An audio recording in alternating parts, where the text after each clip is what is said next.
ನೀವು ತಿಂಗಳಿಗೆ 50,000 ರೂಪಾಯಿವರೆಗೂ ಪ್ರಾಫಿಟ್ ಮಾಡುವಂತಹ super hit ever green business ಬಗ್ಗೆ ಇವತ್ತಿನ ವಿಡಿಯೋದಲ್ಲಿ ಹೇಳ್ತೀನಿ. ಅದಕ್ಕೋಸ್ಕರ ವಿಡಿಯೋನ ಕಂಪ್ಲೀಟ್ ಆಗಿ ನೋಡಿ, ನಿಮ್ಮ ಫ್ರೆಂಡ್ಸ್ಗೂ ಫ್ಯಾಮಿಲಿಗೂ ಎಲ್ರಿಗೂ ಶೇರ್ ಮಾಡಿ ಅಂತ ಹೇಳ್ತಾ ಇದ್ದೀನಿ. ಚಾನಲ್ಗೆ ಯಾರು ಹೊಸಬ್ರಾಗಿ ಬಂದಿದ್ರೆ ಚಾನಲ್ಗೆ ಸಬ್ಸ್ಕ್ರೈಬ್ ಮಾಡ್ಕೊಳ್ಳೋದು ಮರಿಬೇಡಿ. ನೀವು ನೋಡ್ತಾ ಇದ್ದೀರಾ freedom Kannada business YouTube channel. ನಾನು ನಿಮ್ಮ ಆಂಕರ್ ಕಿಶೋರ್.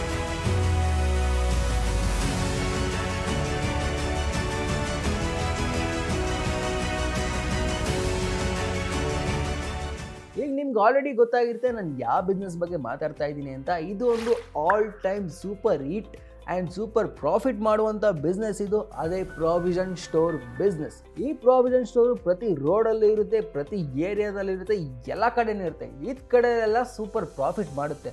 ಯಾಕಂದರೆ ಈ ಪ್ರಾವಿಷನ್ ಸ್ಟೋರಲ್ಲಿ ನಮಗೆ ಬೇಕಾಗಿರುವಂಥ ಮನುಷ್ಯ ಜೀವನ ಸಾಗಿಸೋಕೆ ಬೇಕಾಗಿರುವಂಥ ಬೇಸಿಕ್ ನೀಡ್ಸ್ಗಳು ಏನೇನಿರುತ್ತೆ ಎಲ್ಲ ಸಿಗುತ್ತೆ. ಈಗ ಬೆಳಗ್ಗೆ ಎದ್ದ ತಕ್ಷಣ ಏನೇನು ಬೇಕು, ಹಾಲು, coffee powder, tea powder and ಮತ್ತು ಸೋಪು, ಬ್ರಷ್ಷು, ಶಾಂಪು, ಕಂಡೀಷ್ನರ್ ಏನೇನು ಬೇಕು. ಆ್ಯಂಡ್ ಇದರ ಜೊತೆಗೆ ಬೇಸಿಕ್ ತರಕಾರಿಗಳು ಕೂಡ, ಸಕ್ಕರೆ, ಉಪ್ಪು ಎಲ್ಲಗಳು ಸಿಗುತ್ತೆ. ಅದೇ ಪ್ರಾವಿಷನ್ ಸ್ಟೋರ್ ಬಿಸ್ನೆಸ್. ಅದಕ್ಕೋಸ್ಕರ ಈ ಒಂದು ಬಿಸ್ನೆಸ್ನ ನಾವು ಸ್ಟಾರ್ಟ್ ಮಾಡಿದ್ರೆ ನಾವು ಸಿಕ್ಕಾಪಟ್ಟೆ ಪ್ರಾಫಿಟ್ನ ಮಾಡ್ಬೋದು ಆ್ಯಂಡ್ ಸೂಪರಾಗಿ ಕೂಡ ರನ್ ಆಗುತ್ತೆ. ಇವತ್ತಿನ ವಿಡಿಯೋದಲ್ಲಿ 5 ಇಂಪಾರ್ಟೆಂಟ್ ಪಾಯಿಂಟ್ಸ್ ಹೇಳ್ತೀನಿ ನಾನು ನಿಮಗೆ, ಹೆಂಗೆ ಪ್ರಾವಿಷನ್ ಸ್ಟೋರ್ನ ಸ್ಟಾರ್ಟ್ ಮಾಡಿದರೆ ನಾವು ಸೂಪರಾಗಿ ರನ್ ಮಾಡ್ಬೋದು ಅಂತ.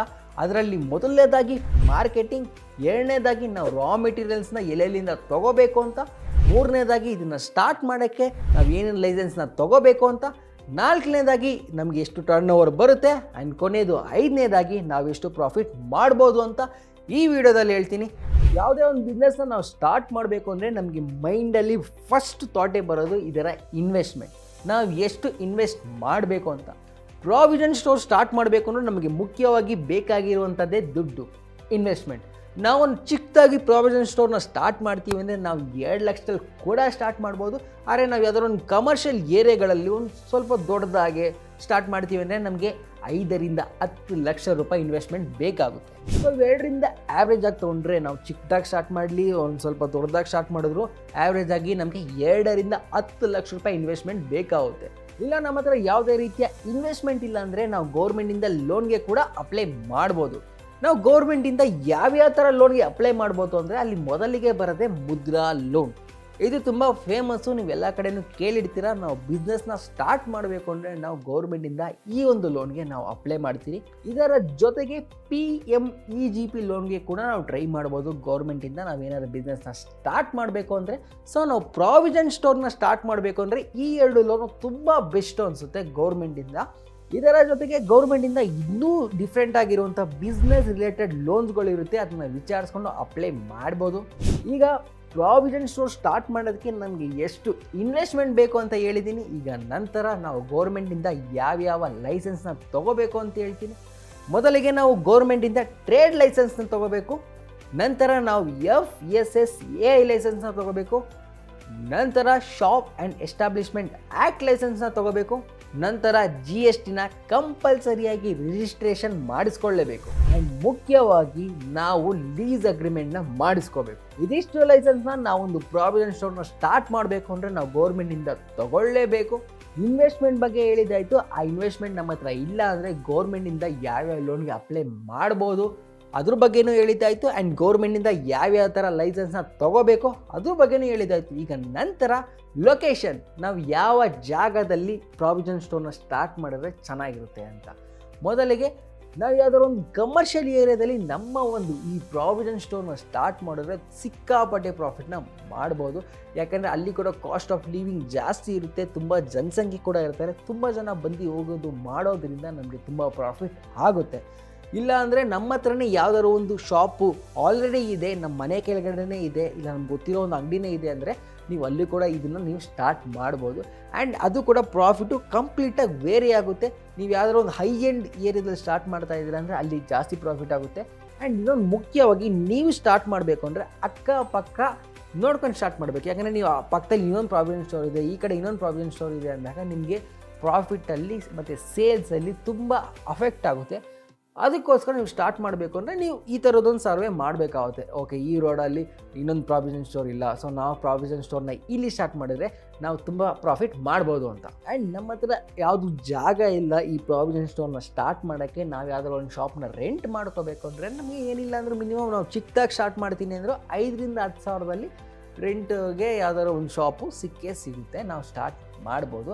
ಆ್ಯಂಡ್ ಇದು ಜಾಸ್ತಿ ಕೂಡ ಆಗುತ್ತೆ. ನಾನು ಆಗಲೇ ಹೇಳಿದ್ನಲ್ಲ, ಯಾವ್ದಾದ್ರು ಒಂದು ಕಮರ್ಷಿಯಲ್ ಏರಿಯಲ್ಲಿ ಸ್ಟಾರ್ಟ್ ಮಾಡ್ತೀವಿ ಅಂದರೆ ರೆಂಟು ತುಂಬ ಜಾಸ್ತಿ ಆಗುತ್ತೆ. ನಮಗೆ ಚಿಕ್ಕದಾಗಿ ಪ್ರಾವಿಷನ್ ಸ್ಟೋರ್ ಬೇಡ, ನಾವೊಂದು ಮಿನಿ ಸೂಪರ್ ಮಾರ್ಕೆಟ್ ಥರ ಮಾಡಬೇಕು ಅಂದರೆ ನಮಗೆ ಮಿನಿಮಮ್ 10 ಲಕ್ಷದ ಇನ್ವೆಸ್ಟ್ಮೆಂಟ್ ಬೇಕಾಗುತ್ತೆ. ಓಕೆ, ಈಗ ಬೇಸಿಕ್ಕಾಗಿ ನಾವು 10 ಲಕ್ಷನ ಇನ್ವೆಸ್ಟ್ಮೆಂಟ್ ಮಾಡಿ ಒಂದು ಪ್ರಾವಿಷನ್ ಸ್ಟೋರ್ನ ಸ್ಟಾರ್ಟ್ ಮಾಡಬೇಕು ಅಂದರೆ ಆ 10 ಲಕ್ಷದಲ್ಲಿ 5 ಲಕ್ಷ ಜಾಗಕ್ಕೆ ಹೋಗುತ್ತೆ. ಅದರಲ್ಲಿ ಶಾಪ್ ಅಡ್ವಾನ್ಸು, ಅದರಲ್ಲಿ ಶಾಪ್ ರೆಂಟು, ಅಗ್ರಿಮೆಂಟು ಆ್ಯಂಡ್ ಇನ್ನೊಂದು ಮತ್ತೊಂದು ಖರ್ಚುಗಳು ಏನೇನಿರುತ್ತೆ ಜಾಗಕ್ಕೆ ಸಂಬಂಧಪಟ್ಟಂತೆ ಅವೆಲ್ಲ ಕೂಡ 5 ಲಕ್ಷದಲ್ಲೇ ಹೋಗುತ್ತೆ. ಆ್ಯಂಡ್ ಇದರ ನಂತರ 3 ಲಕ್ಷದಲ್ಲಿ ನಾವು ಶಾಪ್ಗೆ ಇಂಟೀರಿಯರ್ನ ಮಾಡಿಸ್ಬೇಕಾಗುತ್ತೆ. For example glass, table, chair and ಇದರ ಜೊತೆಗೆ ಮಾರ್ಕೆಟಿಂಗಿಗೆ ಕೂಡ ಈ 3 ಲಕ್ಷ ಇನ್ಕ್ಲೂಡ್ ಆಗುತ್ತೆ. ಆ್ಯಂಡ್ ಉಳಿದಿರುವಂಥ 2 ಲಕ್ಷದಲ್ಲಿ ನಮಗೆ ಬೇಕಾಗಿರುವಂಥ ಸಾಮಗ್ರಿಗಳು ಅಂದರೆ ಪ್ರಾಡಕ್ಟ್ಸ್ಗಳು ಏನೇನು ಬೇಕು ನಾವು ಪ್ರಾವಿಷನ್ ಸ್ಟೋರಲ್ಲಿ ಸೇಲ್ ಮಾಡೋಕ್ಕೆ ಅವೆಲ್ಲನೂ ಕೂಡ ತೊಗೋಬೇಕಾಗುತ್ತೆ. ನಾನು ಆಗಲೇ ಹೇಳಿದ್ನಲ್ಲ, ಈ 10 ಲಕ್ಷ ನಾವು ಇನ್ವೆಸ್ಟ್ ಮಾಡೋಕ್ಕೆ ಆಗಲ್ಲ ಅಂದರೆ ನಾವು ಗೌರ್ಮೆಂಟಿಂದ ಲೋನ್ಗಳಿಗೆ ಕೂಡ ಅಪ್ಲೈ ಮಾಡ್ಬೋದು. ಆದರೆ ನಾವು ಗೌರ್ಮೆಂಟ್ಗೆ ಲೋನ್ ಅಪ್ಲೈ ಮಾಡೋಕ್ಕೆ ಮುಂಚೆ ನಾವೇನು ಬಿಸ್ನೆಸ್ನ ಸ್ಟಾರ್ಟ್ ಮಾಡ್ತೀವಿ ಅದರ ಕಂಪ್ಲೀಟ್ ಬಿಸ್ನೆಸ್ ಪ್ಲ್ಯಾನ್ನ ಒಂದು ಪ್ರಾಜೆಕ್ಟ್ ರೂಪದಲ್ಲಿ ರೆಡಿ ಮಾಡಿ ಗೌರ್ಮೆಂಟ್ಗೆ ಸಬ್ಮಿಟ್ ಮಾಡಬೇಕು. ಆವಾಗಲೇ ಅವರು ನಮಗೆ ಲೋನ್ನ ಸ್ಯಾಂಕ್ಷನ್ ಮಾಡ್ತಾರೆ. ಇಲ್ಲ ಇದ್ರ ಬಗ್ಗೆ ನಮಗೆ ಮಾಹಿತಿ ಇಲ್ಲ ಅಂದರೆ ನಾವು ಯಾವುದಾದ್ರು ಲಾಯರ್ನ ಕನ್ಸಲ್ಟ್ ಮಾಡಿ ಅವ್ರ ಹತ್ರ ಅಡ್ವೈಸ್ ತೊಗೊಂಡು ಲೋನ್ಗಳಿಗೆ ಅಪ್ಲೈ ಮಾಡ್ಬೋದು. ನೀವು ಲಾಯರ್ ಹತ್ರ ಅಡ್ವೈಸ್ ತೊಗೊಂಡು ಲೋನ್ಗೆ ಅಪ್ಲೈ ಮಾಡಿ, ಇಲ್ಲಾಂದರೆ ನಿಮಗಿರೋ ನಾಲೆಜಲ್ಲೇ ಲೋನ್ಗೆ ಅಪ್ಲೈ ಮಾಡಿ. ಆದರೆ ನೀವು ರೆಡಿ ಮಾಡುವಂಥ ಬಿಸ್ನೆಸ್ ಪ್ಲ್ಯಾನ್ ಏನಿದೆ ಅದರಲ್ಲಿ ಕಂಪ್ಲೀಟಾಗಿ ನಿಮ್ಮ ಬಿಸ್ನೆಸ್ ಬಗ್ಗೆ ಎಲ್ಲ ಡೀಟೇಲ್ಸು ಫಿಲ್ ಆಗಿರಬೇಕು. ಆವಾಗಲೇ ಗೌರ್ಮೆಂಟ್ ಅವರು ನಿಮಗೆ ಲೋನ್ನ ಕೊಡೋದು. ಫಾರ್ ಎಕ್ಸಾಂಪಲ್, ನೀವು ಎಷ್ಟು ಇನ್ವೆಸ್ಟ್ ಮಾಡ್ತಾ ಇದ್ದೀರಾ, ನಿಮ್ಮ ಜೊತೆ ಬೇರೆ ವರ್ಕರ್ಸ್ ಎಷ್ಟು ಜನ ಇದ್ದಾರೆ, 5 ವರ್ಷದಲ್ಲಿ ನಿಮ್ಮ ಬಿಸ್ನೆಸ್ ಪ್ಲ್ಯಾನ್ ಏನು ಎಲ್ಲ ಕೂಡ ನೀವು ಡೀಟೇಲಾಗಿ ಫಿಲ್ ಮಾಡಬೇಕಾಗುತ್ತೆ ಗೌರ್ಮೆಂಟ್ ಅವರು ನಿಮಗೆ ಲೋನ್ನ ಕೊಡಬೇಕು ಅಂದರೆ. ನನಗೆ ಲೋನ್ ಯಾವುದು ಬೇಡ, ನಾನೊಂದು ಚಿಕ್ಕದಾಗೆ ಯಾವುದಾದ್ರು ಒಂದು ಪ್ರಾವಿಷನ್ ಸ್ಟೋರ್ನ ಸ್ಟಾರ್ಟ್ ಮಾಡ್ತೀನಿ ಅಂದರೆ ನೀವು ಕೇವಲ 2 ಲಕ್ಷದಲ್ಲಿ ಕೂಡ ನೀವು ಪ್ರಾವಿಷನ್ ಸ್ಟೋರ್ನ ಸ್ಟಾರ್ಟ್ ಮಾಡ್ಬೋದು. ಆದರೆ ನೀವು ಸ್ಟಾರ್ಟ್ ಮಾಡೋಕ್ಕೆ ಮುಂಚೆ ನೀವು ಸ್ಟಾರ್ಟ್ ಮಾಡಿದ 6 ತಿಂಗಳವರೆಗೂ ನೀವು ಮನಿನ ಸೇವ್ ಮಾಡ್ಕೋಬೇಕು. ಯಾಕಂದರೆ 6 ತಿಂಗಳವರೆಗೂ ನಿಮಗೆ ಲಾಸ್ ಕೂಡ ಆಗ್ಬೋದು, ಪ್ರಾಫಿಟ್ ಕೂಡ ಆಗ್ಬೋದು, ಅದನ್ನು ಹೇಳೋಕ್ಕೆ ಆಗಲ್ಲ. ಅದಕ್ಕೋಸ್ಕರ ನೀವು ನೆಕ್ಸ್ಟ್ ಸ್ಟಾರ್ಟ್ ಮಾಡಿದ ನೆಕ್ಸ್ಟ್ 6 ತಿಂಗಳಿಗೋಸ್ಕರ ನೀವು ಮನಿನ ಸೇವ್ ಮಾಡಿಕೊಂಡಿರಬೇಕು ನೀವು ಬಿಸ್ನೆಸ್ನ ರನ್ ಮಾಡಬೇಕು ಅಂದರೆ. ಈ ಥರ ಮಾಡೋದ್ರಿಂದ ಏನಾಗುತ್ತೆ ಅಂದರೆ ನಿಮಗೆ ಪ್ರಾಫಿಟ್ ಆಗೋವರೆಗೂ ಲಾಸ್ ಅಂತೂ ಕೂಡ ಆಗಲ್ಲ. ಯಾಕಂದರೆ ನೀವು ಆಲ್ರೆಡಿ ಸೇಫ್ಟಿ ಪ್ರಿಕಾಷನ್ಸ್ನ ತೊಗೊಂಡಿರ್ತೀರ, ನೀವು ಆಲ್ರೆಡಿ ಮನಿನ ಸೇವ್ ಮಾಡ್ಕೊಂಡಿರ್ತೀರ. ಅದಕ್ಕೋಸ್ಕರ ಯಾವುದೇ ರೀತಿಯ ಲಾಸ್ ಕೂಡ ಆಗೋದಿಲ್ಲ. ಇದರ ನಂತರ ನಮಗೆ ಬೇಕಾಗಿರುವಂಥ ರಾ ಮೆಟೀರಿಯಲ್ಸ್ ನಾವು ಎಲ್ಲಿಂದ ತೊಗೋಬೇಕು, ಯಾರನ್ನ ಕಾಂಟ್ಯಾಕ್ಟ್ ಮಾಡಬೇಕು ಅಂದರೆ ಹೋಲ್ಸೇಲ್ ಡೀಲರ್ಸ್ಗಳು ಏನೇನಿರ್ತಾರೆ ಅವ್ರನ್ನ ನಾವು ಕಾಂಟ್ಯಾಕ್ಟ್ ಮಾಡ್ಬೋದು. ಅವರೇ ನಮಗೆ ಮಂತ್ಲಿ ಆರ್ ವೀಕ್ಲಿ ನಮಗೆ ಬೇಕಾಗಿರುವಂಥ ರಾ ಮೆಟೀರಿಯಲ್ಸ್ನ ಅವರು ಪ್ರೊವೈಡ್ ಮಾಡ್ತಾರೆ. ಫಾರ್ ಎಕ್ಸಾಂಪಲ್, ನಾವು ಒಂದು ವಾಟರ್ ಬಾಟಲ್ನ 12 ರೂಪಾಯಿಗೆ ಸೇಲ್ ಮಾಡ್ತಾ ಇದ್ದೀವಿ ಅಂದರೆ ಹೋಲ್ಸೇಲ್ ಡೀಲರ್ಗಳಿಂದ ನಾವು 10 ರೂಪಾಯಿಗೆ ಅದೇ ವಾಟರ್ ಬಾಟಲ್ನ ತೊಗೋಬೋದು. ಸೊ ದಟ್ ನಮಗೆ ಪ್ರಾಫಿಟ್ ಮಾರ್ಜಿನ್ 2 ರೂಪಾಯಿ ಸಿಗುತ್ತೆ. ಅಂದರೆ ಇದು ಬರೀ ವಾಟರ್ ಬಾಟಲಿಂದ ಮಾತ್ರ ಅಲ್ಲ, ನಾವು ಯಾವುದೇ ಒಂದು ಪ್ರಾಡಕ್ಟ್ನ ತೊಗೊಂಡ್ರು ಪ್ರಾಫಿಟ್ ಮಾರ್ಜಿನ್ ಇದ್ದೇ ಇರುತ್ತೆ. ಮಿನಿಮಮ್ 2 ರೂಪಾಯಿ ಪ್ರಾಫಿಟ್ ಮಾರ್ಜಿನ್ ಇದ್ದೇ ಇರುತ್ತೆ. ಆ್ಯಂಡ್ ನಮಗೆ ಯಾವುದೇ ರೀತಿಯಾದಂತಹ ರಾ ಮೆಟೀರಿಯಲ್ಸ್ ಪ್ರಾಡಕ್ಟ್ಸ್ನ ಬೇಕು ಅಂದರೆ ನಾವು ಹೋಲ್ಸೇಲ್ ಡೀಲರ್ಗಳ ಜೊತೆ ಕಾಂಟ್ಯಾಕ್ಟ್ ಮಾಡ್ಬೋದು. ನಮಗೆ ಪ್ರಾಡಕ್ಟ್ಸು ರಾ ಮೆಟೀರಿಯಲ್ಸ್ ಏನಾದರೂ ಬಲ್ಕ್ ಕ್ವಾಂಟಿಟಿಲಿ ಬೇಕು, ತುಂಬ ದೊಡ್ಡ ದೊಡ್ಡ ಸ್ಟಾಕ್ಗಳೇ ಬೇಕು ಅಂದರೆ ಅವರು ನಮಗೆ ಹೆಚ್ಚು ಡಿಸ್ಕೌಂಟ್ನ ಕೊಡ್ತಾರೆ, ಇನ್ನೂ ಕಮ್ಮಿ ಪ್ರೈಸ್ಗೆ ಕೊಡ್ತಾರೆ. ಇದರ ನಂತರ ಮುಖ್ಯವಾಗಿ ನೀವೊಂದು ಬ್ಯಾಂಕ್ ಅಕೌಂಟ್ನ ಓಪನ್ ಮಾಡಬೇಕು. ಒಂದು ಬ್ಯಾಂಕಲ್ಲಿ ಕರೆಂಟ್ ಅಕೌಂಟ್ನ ಓಪನ್ ಮಾಡಿದ್ರೆ ನಿಮಗೆ ತುಂಬ ಹೆಲ್ಪ್ ಆಗುತ್ತೆ. ಯಾಕಂದರೆ ನಿಮ್ಮ ಬಿಸ್ನೆಸ್ ಟ್ರಾನ್ಸಾಕ್ಷನ್ಗಳು ಏನಿದೆ ಇದರಲ್ಲೇ ಕ್ಯಾಲ್ಕುಲೇಟರ್, ಟ್ಯಾಲಿ ಎಲ್ಲ ಮಾಡ್ಬೋದು. ನೀವು ಡೈಲಿ ಆಗಲಿ, ವೀಕ್ಲಿ ಆಗಲಿ, ಮಂತ್ಲಿ ಆಗಲಿ ಏನೇನೆಲ್ಲ ವ್ಯಾಪಾರ ಮಾಡ್ತೀರಾ ಅದನ್ನೆಲ್ಲ ಕ್ಲೀನಾಗಿ ರೆಕಾರ್ಡ್ ಮಾಡಿ ಇಟ್ಟಿರುತ್ತೆ. ನೀವು ಡೈಲಿ, ವೀಕ್ಲಿ, ಮಂತ್ಲಿ ಏನೇನೆಲ್ಲ ಟ್ರಾನ್ಸಾಕ್ಷನ್ ಮಾಡ್ತೀರಾ ಅವೆಲ್ಲ ಒಂದು ಡೇಟಾ ಆಗಿ ಸ್ಟೋರ್ ಆಗುತ್ತೆ ನೀವು ಬ್ಯಾಂಕ್ ಅಕೌಂಟ್ ಕ್ರಿಯೇಟ್ ಮಾಡೋದ್ರಿಂದ. ಅದಕ್ಕೋಸ್ಕರ ಬ್ಯಾಂಕ್ ಅಕೌಂಟ್ ಕ್ರಿಯೇಟ್ ಮಾಡೋದು ತುಂಬ ಇಂಪಾರ್ಟೆಂಟ್. ಆ್ಯಂಡ್ ಬೇಸಿಕ್ಕಾಗಿ ಏನೇನೆಲ್ಲ ಮಾರ್ಕೆಟಿಂಗ್ ಮಾಡ್ಬೋದು ಅಂತ ಹೇಳ್ತೀನಿ.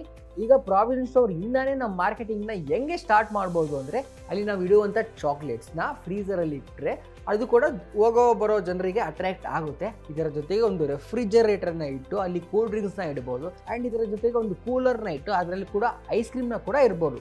ಇದರ ಜೊತೆಗೆ ನಾವು ಪಾಂಪ್ಲೆಟ್ಸ್ನ ಕೂಡ ಕೊಡ್ಬೋದು ಆ್ಯಂಡ್ ದೊಡ್ಡ ಬ್ಯಾನರು ಹೋಲ್ಡಿಂಗ್ಸ್ ಎಲ್ಲ ಕೂಡ ಹಾಕ್ಬೋದು ಆ್ಯಂಡ್ ನಾವು ಟಿವಿಗೆ ಕೂಡ ಅಡ್ವರ್ಟೈಸ್ಮೆಂಟ್ನ ಕೊಡ್ಬೋದು. ಆ್ಯಂಡ್ ಇದರ ಜೊತೆಗೆ ಸೋಷಿಯಲ್ ಮೀಡಿಯಾನ ಏನಾದ್ರು ನಾವು ಕರೆಕ್ಟಾಗಿ ಯೂಸ್ ಮಾಡಿಕೊಂಡ್ರೆ ನಮ್ಮ ಬಿಸ್ನೆಸ್ಗೆ ಪ್ರಾಫಿಟ್ ಅಂತೂ ಸೂಪರಾಗಿ ಮಾಡ್ಬೋದು. ಈಗ ನೀವೆಲ್ಲರೂ ಕಾಯ್ತಿರೋಂಥ ಮೇನ್ ಟಾಪಿಕ್ ಬಗ್ಗೆ ಬರೋಣ, ಅದೇ ಪ್ರಾಫಿಟ್.